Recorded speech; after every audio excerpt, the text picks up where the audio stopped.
Blackboard as well. So go ahead and start here. Okay, so this is just, so classical gas meaning not taking into account quantum effects per se, right? This is just a picture of a glowing, heated argon. So it's kind of glowing there, cool purple color. Okay, so the general goal here is that for any kind of gas, to do the statistical description of it, we need a distribution, right? So this is going to be written N of E, right? So it's how many molecules would you expect at a given temperature E, right? And this is going to depend on the temperature, right? So at a higher temperature, we know that would be more likely to find a molecule with a higher energy. It can also depend on things like density and stuff like that. And then we'll see, on Monday that if the molecules are close enough that we have to consider the quantum effects, right? Because their wave functions start to overlap, then that's going to affect what the distribution looks like, right? So anytime you have something called a distribution, I mean, it's a math term, right? And a distribution, what you should think about it is its raison d'etre, its reason to exist is to be integrated, right? So N of E, we can integrate that over some range E, right? That would let us say, there's this fraction of molecules have an energy between, whatever it would be, 0.5 and 0.6 electron volts, if we were going to use that as our unit of energy.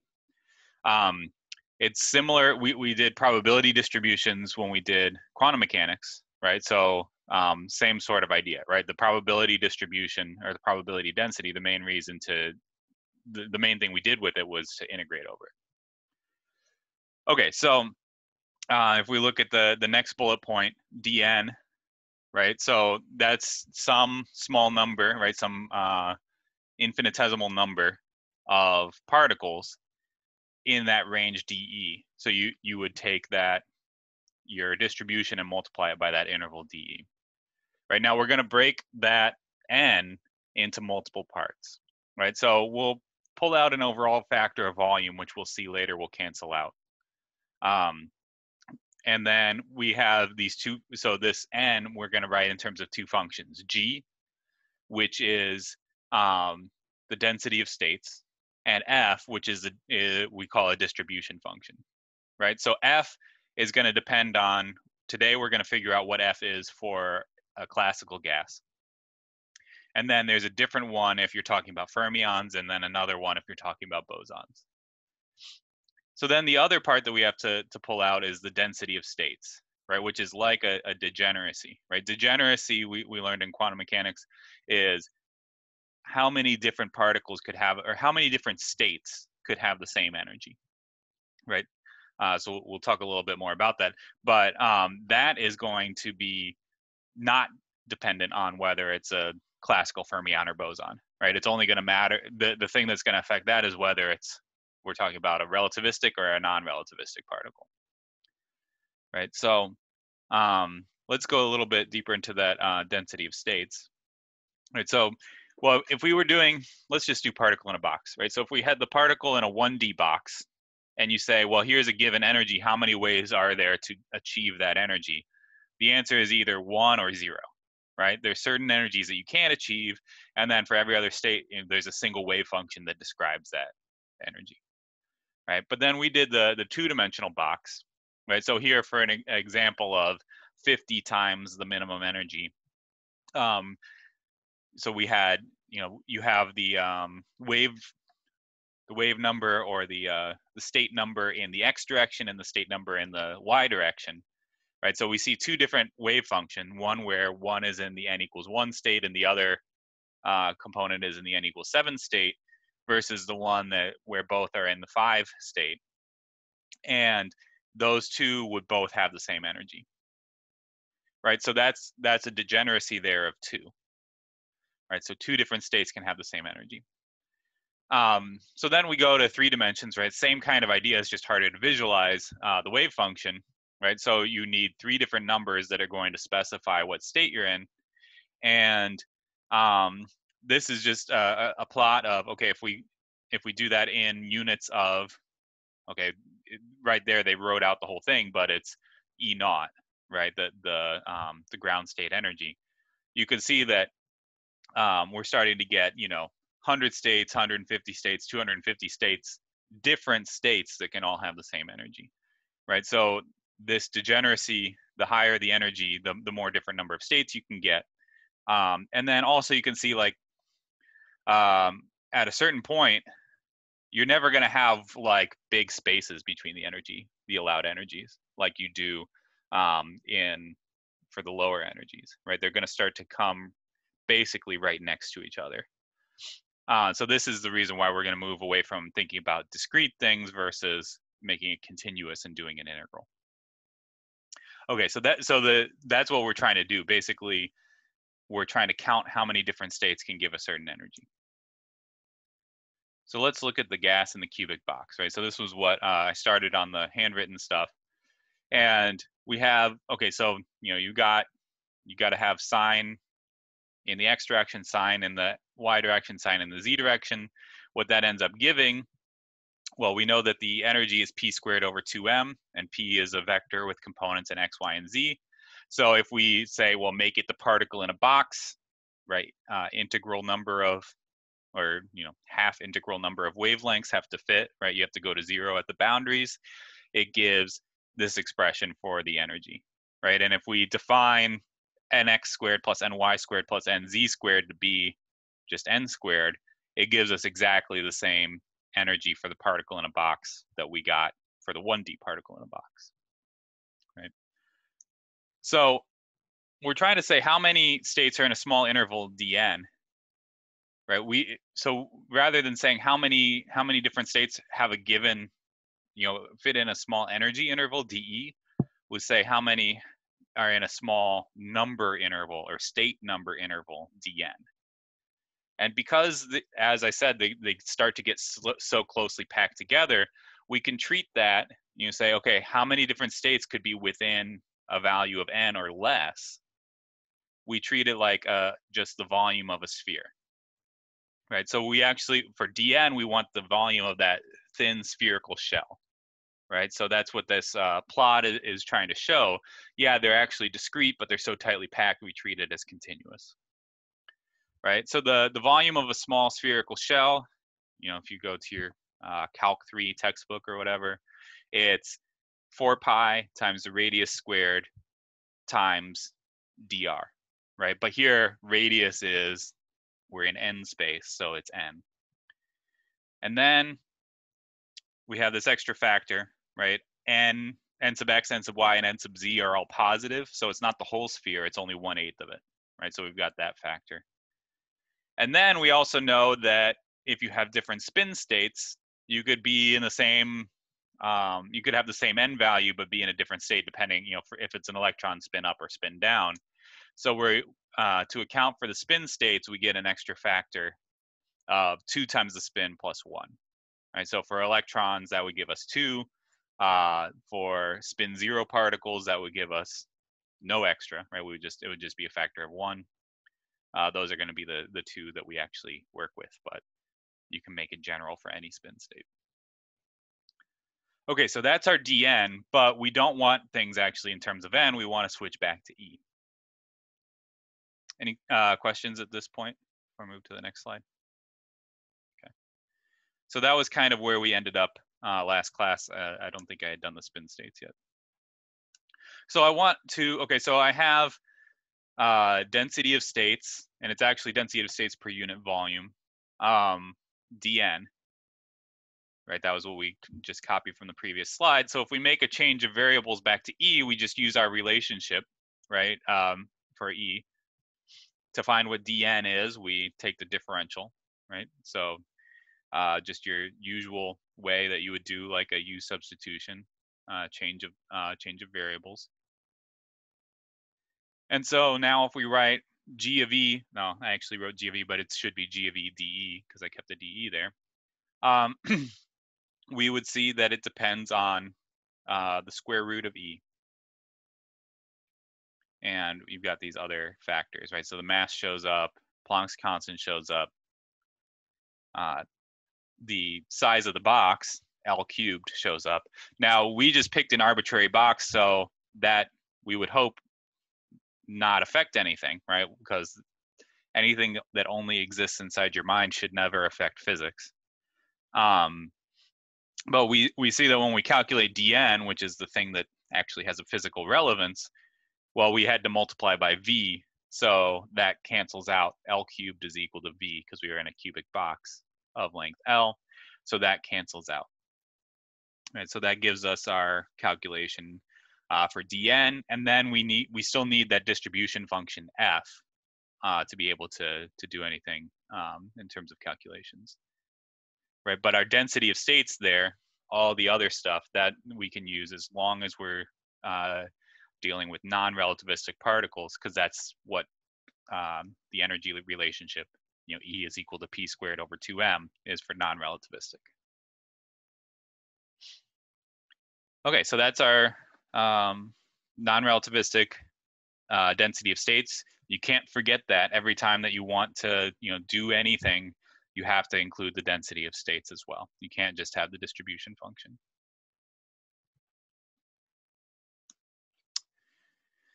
Okay, so yes.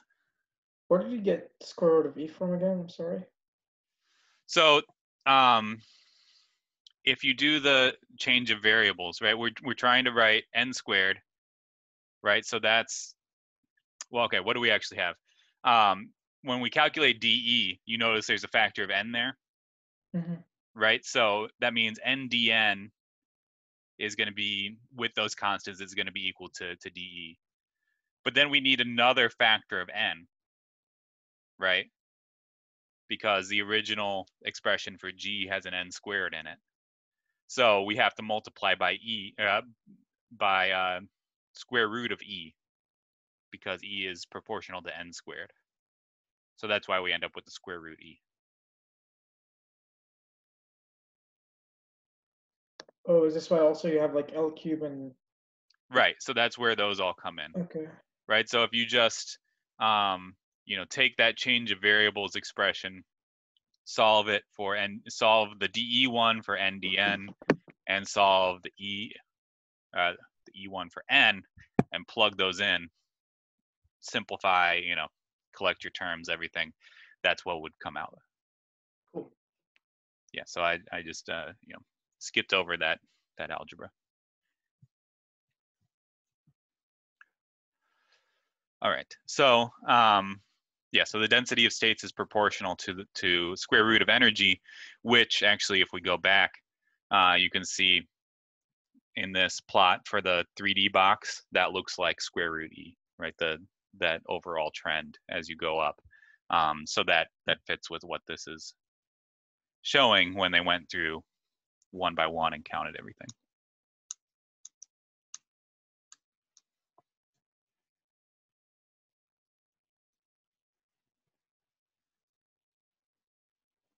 Okay, so we can also have relativistic particles, and yes, we still put them in a box. So that just means that they're bouncing back and forth within the box, but relativistically. So for instance, ultra-relativistic particles like photons, right? This is a very important one because photons are, a gas of photons is how we understand black body radiation. So the difference for ultra-relativistic is that the energy is equal to momentum times c, right? So it's proportional to momentum rather than momentum squared. So if you take that relationship in and do everything else the same, right? We're just going to have a different expression for E and a different expression for dE. Then our okay, cancel out that V on that. So our density of states then is going to be proportional to E squared rather than square root of E. If you want to do something in between where you have to take relativistic corrections into account and but it's not ultra relativistic, then you have to go to grad school. I did it. I don't remember. It's quite challenging. So, I mean, you can say, oh, it doesn't look that hard to do that change of variables. It actually is, because you get that extra factor of the mass there. Okay, so we've got density of states now for non-relativistic particles and for ultra-relativistic particles. So that's going to let us do any kind of classical fermion or boson particle that we want to do. Okay, so sorry, I thought I had animated these to come up one at a time, but so sorry for these slides where I just hit you with a ton of math all at once. So okay, so let's do classical statistics. So classical statistics, I mean, this is your ideal gas, right? So it's high temperature and it's low density. Now, what do we mean by high temperature? What do we mean by low density? Well, high temperature, I mean, room temperature is definitely high temperature. I did a back of the envelope calculation where we just wanted to say like at what point, okay, so if we say an ideal gas, you got about an angstrom size box, because that's about how big most atoms are. At what temperature would they start to be closer than that? You get about like 15 Kelvin. So pretty cold, right? Now, it turns out that those effects start coming into play a little bit higher temperature than that. But for the most part, it's either going to be low temperature or high density, right? So if it's hot, but they're really high density, then you still have to take quantum effects into account, right? So you get quantum effects come into play when the wave functions of the particles overlap significantly. So we can use the de Broglie wavelength as kind of a scale, right? So when the de Broglie wavelength is bigger than the spacing between the particles, then you have to take quantum effects into account. Okay, so we have a distribution function for classical particles called the Maxwell-Boltzmann distribution, and we're just going to take this as a given for this class. In a statistical mechanics class, you'd spend more time coming up with this. But we can see that it makes sense by saying, well, okay, so the probability of a particle having a certain energy, if you say, well, at a really high energy for a given temperature, would I expect to find a lot of particles? No, I'd expect to find more of them at a lower energy, right? So this e to the negative energy over temperature kind of makes sense in that situation. Now that constant K, I don't know. I got a lot of I've realized I've got a lot of historical beefs with physicists who are long gone. So that's the Boltzmann constant. My beef with the Boltzmann constant is that he should have just made it 1. And this is, I know I set C equals 1, and I sometimes would do H bar equals 1. I didn't do that in this class, but I'll do that. But K, all you had to do was just say, forget the Kelvin scale. Let's stop talking about temperature. Let's only use the energy scale, right? So if you measure temperature in terms of the energy scale, then Boltzmann's constant would just be 1, right? So all Boltzmann's constant is, it has units of joules per Kelvin. It's just a conversion between Kelvin energy or Kelvin temperature scale and the joules energy scale. You could also write it in terms of EV per Kelvin, I guess. I don't usually see that very often. And it has a value that I don't know off the top of my head, but you can look it up. Has units of joules per Kelvin. And then that factor that we have there, that a to the minus 1, that's a normalization constant. So we're going to figure out what that needs to be. The fact that I wrote it as a to the minus 1 is just going to be for convenience later. Right, so what does a normalization constant mean? Well, it just means that, okay, so we have our distribution function now, except for that constant. right? We know the density of states, and now we're given a distribution. So if we integrate that from energy equals 0 to energy equals infinity, what will we get? We'll get a number, and we'll get the number of particles, right? So when we were normalizing probability, I saw Jarrett hold up a 1 and then pretend that he was scratching his forehead. But when we were normalizing probability, probability when you integrate over all possible cases should be 1, right? Here we're normalizing number, the number as a function of energy. So if you integrate over all possible energies, you counted all the possible particles, so you should get n. Right now, I know it's a little confusing to use n as both a number and as a distribution, but that is the notation that other people have picked, and so we're kind of stuck with it. Okay, so we write n of e in terms of volume, density of states, and the distribution function, and then we integrate. All right, so it's Friday, and Keynote just came out with a bunch of new slide formats. So Friday math time. Tried to jazz it up a little bit with the with the gradients. Okay, so so what is this? This is what I just wrote down, right? But I plugged in the density of states. I already went ahead and canceled it out with the volume because that was what we found. And then we've got our new e to the negative, the exponential part that comes from the Maxwell-Boltzmann distribution. Okay, so how do we deal with this? Well, the one thing that I think mathematically really gets driven home when you do statistical physics is that you always want to make your integrals dimensionless before you try and do anything with them. Right, so I want my variable, I'm going to make a change of variable, right? I've got square root of e times e to the negative e. Those are different e's, but little e versus big E. But so I know that's going to be a tough integral to do, right? A square root of something times e to the negative of that. But if I can factor out all the dimensionful stuff, right, all the physics variables and constants, then I'll at least know here's what the main stuff is, and then this integral, all an integral, a dimensionless integral can be is a number, a numerical value, right? So even if I can't figure out what it is, I just know this is just some number. Maybe a mathematician could help me out. Okay, so let me, so when I factor that out, okay, so all that stuff in the big curly braces, I just call stuff, right? I've still got that unknown normalization constant. And then when I make my integral dimensionless, I get this factor of kt to the 3/2 out in front.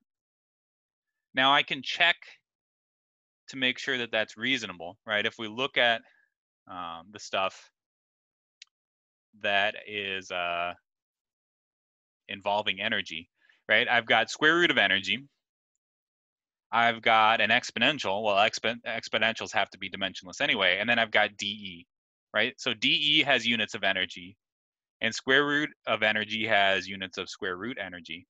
So my dimensionful stuff should all come out with units of energy to the 3/2, right? Energy times energy, or energy times square root energy.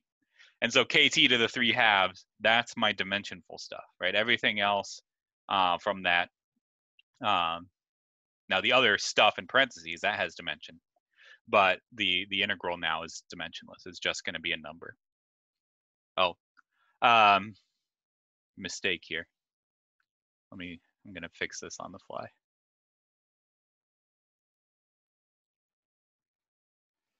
E to the negative u.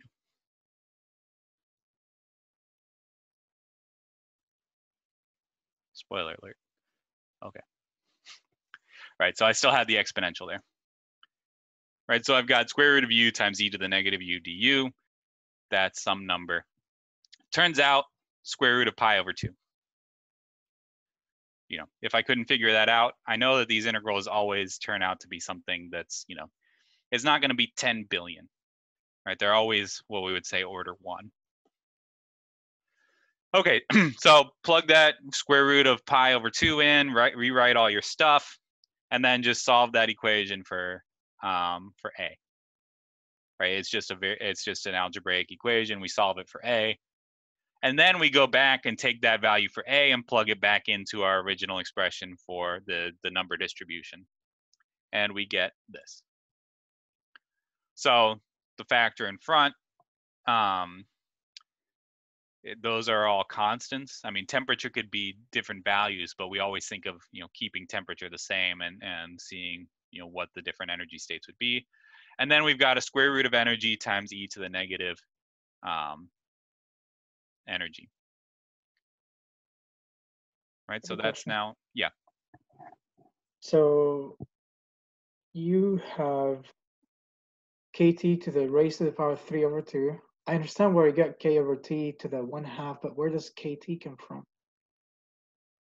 So I get square root kt, but there seems like an extra kt raised to the power 1. Right, that comes from the dE.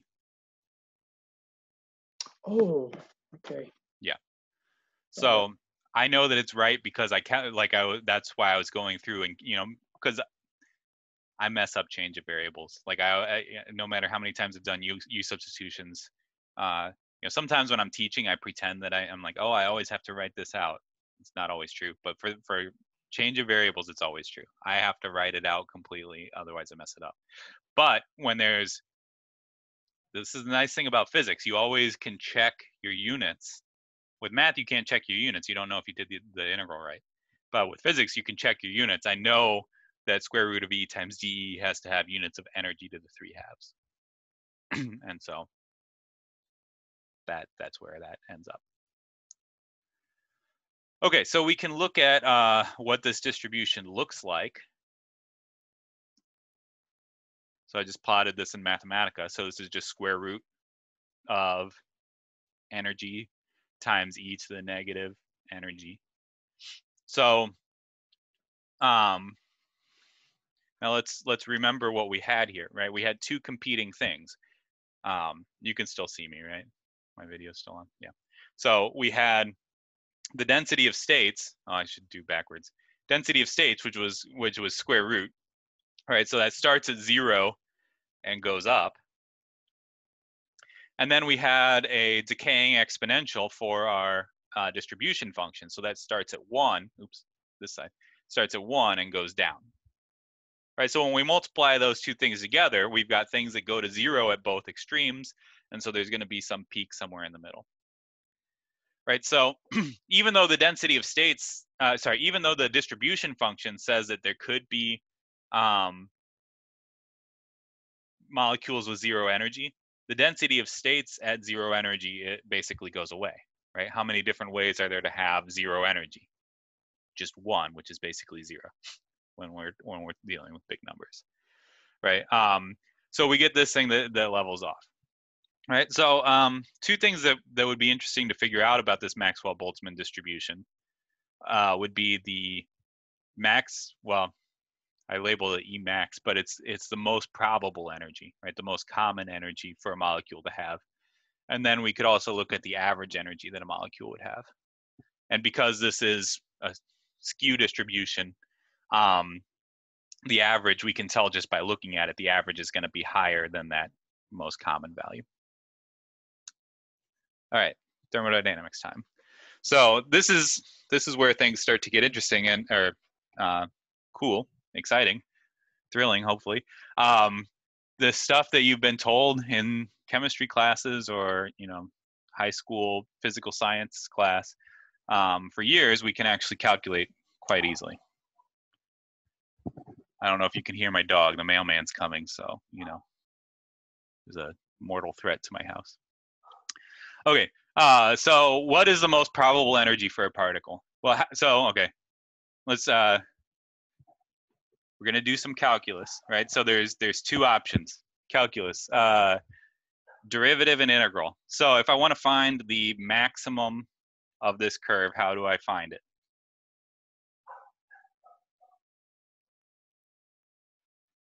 Second derivative. Okay, well, I could take the second derivative to prove that it's a maximum, but just to find the locate, I know just by looking at this, there's, it's a maximum. So first derivative, right? If I take the first derivative and set it equal to 0. And then what about finding the average energy? Don't you like take the function and what was it? Yep, we're doing something with the function. It's like bracket like that vector Right. E. Right. So it's an expectation value. Expectation value. Right. So so calculus wise, what do we do with that? We take. You take the integral of the main function multiplied by E. Yep. Right. So to get an expectation value, you integrate the distribution function times whatever thing you want to know the average value of. So in this case, that would be E. Okay. So let's start with the most probable energy. Right. So I want to take the derivative of the distribution, the number distribution, and set it equal to 0. Right, so, okay, there's all this other constant stuff, but when we're setting things equal to 0, that's going to divide out, so I threw away all that junk that doesn't matter. Checking the time, okay. So take the derivative, all right, we've got product rule, right, so the derivative of e to the 1/2 is e to the minus 1/2 with a factor of 1/2 in front.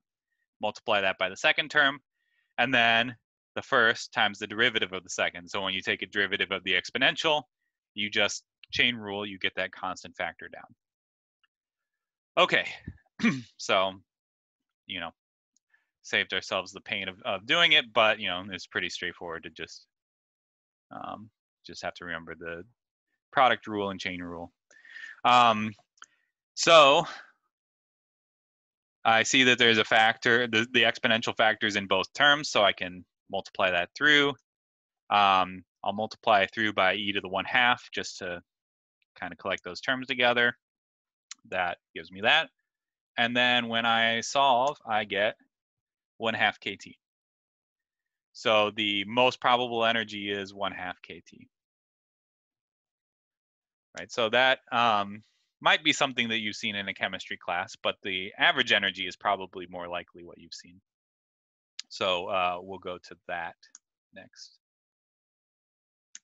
All right, so the average energy, we need to take this integral.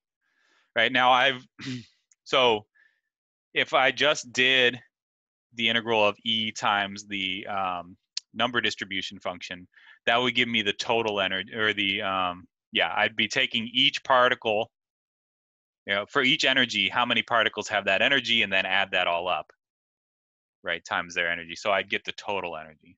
So if I want the average energy, I just have to divide by the total number. Okay, so this time I don't get to throw away anything because not setting anything equal to 0. That number is going to cancel out, so that's good. I mean, it makes sense that you'd have the same average energy at a given temperature no matter how many different, what the size of your sample is. And then I've got e to the 3/2 times e to the negative e over kt.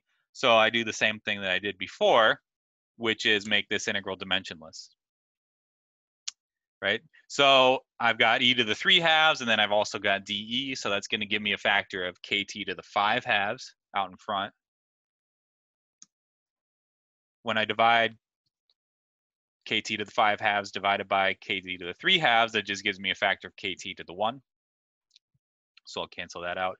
And then, another integral that you look up, right? These are called Gaussian integrals, I think. Or no, actually they're not, because it's not, the exponential is not squared. But anyway, they're things that you look up. These are integrals that can only be done over the range from 0 to infinity in closed form. Otherwise, they do weird stuff.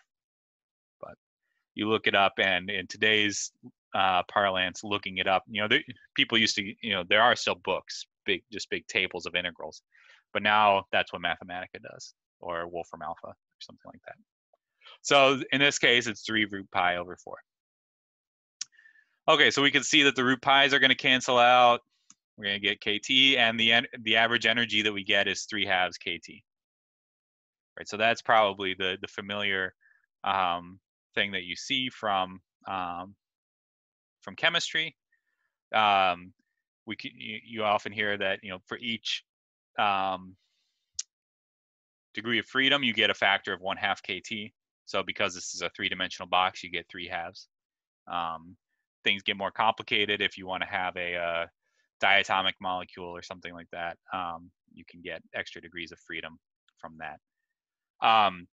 Now, what you so if I didn't write this out, but so that's the average energy of the molecule. So if I want to know the total energy of a sample, I would just take 3/2 times n, the number of molecules, times KT. And that's how physicists use it, right? We count our n, we just count number, right? We don't usually use moles. But if you change n to moles, little n, then you'd have to change K, the Boltzmann constant, to R, the I don't know, what is it called? The gas constant? The ideal gas constant? I don't know. Yeah, the one that's in the ideal gas law, right? So that's all that is writing K, Kn in terms of NR. So you often see that. So you'd see 3/2 nRT, where it's little n. That's just what chemists tend to use. Is that for a single gas molecule or for a collection of gas molecules in a box? So this is the average energy of the gas molecules in a box. Like more than one or just one? Like, is that 3/2 KT per one gas molecule? We divide it by the number of molecules. Oh, so okay. So it's a gas. Yeah, okay. But it would be the same no matter how many. If you have a rigid box, right, rather than like a balloon where you have to worry about pressure. If you have a rigid box, as long as it's not so dense that you have to take quantum effects into account, it doesn't matter how many there'd be.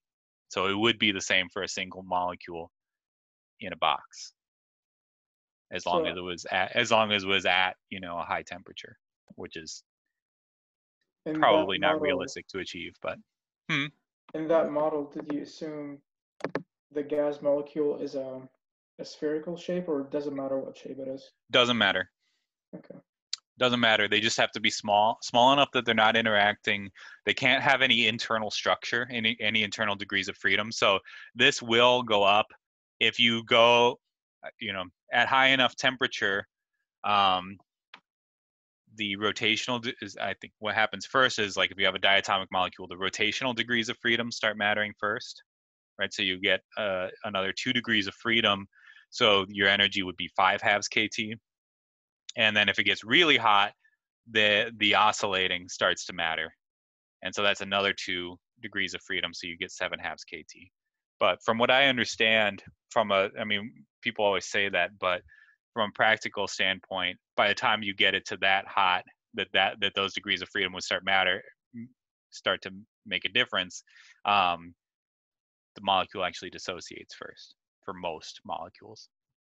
It would you know, become a plasma, and so then all bets are off.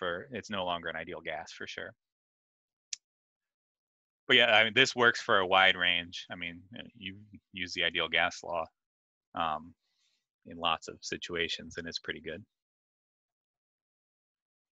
So yeah, there's definitely improvements. You know, it also assumes that these things don't interact, which is fine.